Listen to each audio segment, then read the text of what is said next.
Belpađe Duška, izvolite. Hvala, dobar dan. Molim vas poruku za pager broj 467. 467? Jeste. Izvolite. Javi mi se. U potpisu je Dragica. Dragica, hvala vam, prijatno. Nevolja ponekog muškarca počinje pištanje malog aparata kada mlada supruga pored šporeta traži savjet za kuvanje kafe. Međutim, sistem paginga, modernog načina komuniciranja uz pomoć kojeg možete u svakom trenutku da pošaljete ili primite poruku, je brzo uzeo maha i postao nezamjenjivi dio života poslovnog svijeta. Relativno mlada privatna kompanija Belpajet ima već samo u Jugoslaviji oko 16.000 korisnika. Pager je jedan od aparata u mobilnim telekomunikacijama koji ima dosta prednosti i u odnosu na samu mobilnu telefoniju koja je već dosta veliki procenat korisnika preuzela u zapadnom svetu.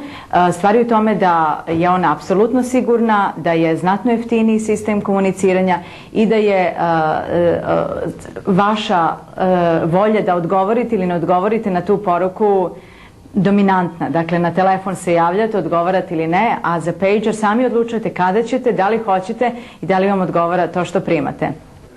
Za razliku od sistema u Njemačkoj koji nudi samo numeričke poruke, Belpajet ima svoj sopstveni alfabetsko-numerički sistem koji je postao interesantan ne samo za zemlje istočne, već i zapadne Evrope. I pored embarga nad Jugoslavijom, ova kompanija ima već svoje filijale u inostranstvu. Krivac za ovaj poslovni uspjeh se zove Zoran Marković, povratnik iz Kanade i vlasnik kompanije koji je upravo proglašen za najuspješnijeg menadžera prošle godine u Jugoslaviji. Je li se isplatila i ta investicija vaše kapitala ovdje? Pa isplatila se investicija i isplatila, mislim, nisam povratio novac, ali isplatila se zato što sada imamo recimo preko 400 zaposlenih ljudi, što smo otvorili u međuvremenu centre u Poljskoj, Rumuniji, Italiji i sada recimo iz Italije mi pokrivamo 5 zemalja, još 5 zemalja u zapadnoj Europi, to je Francuska, Švajcarska, Njemačka, Holandija i Engleska. Posebno veliko interesovanje za sistem Belpajet vlada u Njemačkoj, gdje već je došlo do saradnje sa firmom DT Mobil u Bonu, naravno preko filijale u Italiji. Ali pitanje je samo vremena kada će njemački kapital direktno procuriti i u Srbiju. Osim tog, Zoran Marković ima dobre izglede da svoj paging sistem uvede za cijelu Rusiju i Indiju. Sljedeći korak ovog privrednika je mobilna telefonija koju u Evropi nemaju jedino još Srbija i Albanija. Investicija u vrijednosti od oko $100 miliona.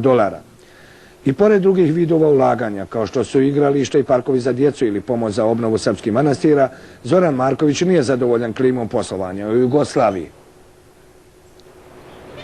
Ono što nije dobro ovdje sada kod nas, recimo to je moja situacija sa poštom, mi svi hoćemo recimo da ulažemo na Kosovo konkretno. I kažem, mi imamo 400 ljudi zaposlenih, mi smo naučili ovu zemlju kako da komuniciraju sa tim telekomunikacijnim sistemom pagingom. Međutim, recimo mi smo otvorili dole centar na Kosovu, ja sam uložio $600.000 dole da se napravi taj centar i zaposlili smo oko 40 ljudi. Mi recimo još do dan danas, posle 3 mjeseca dole postojanja, mi ne možemo dobiti telefonske linije od pošte.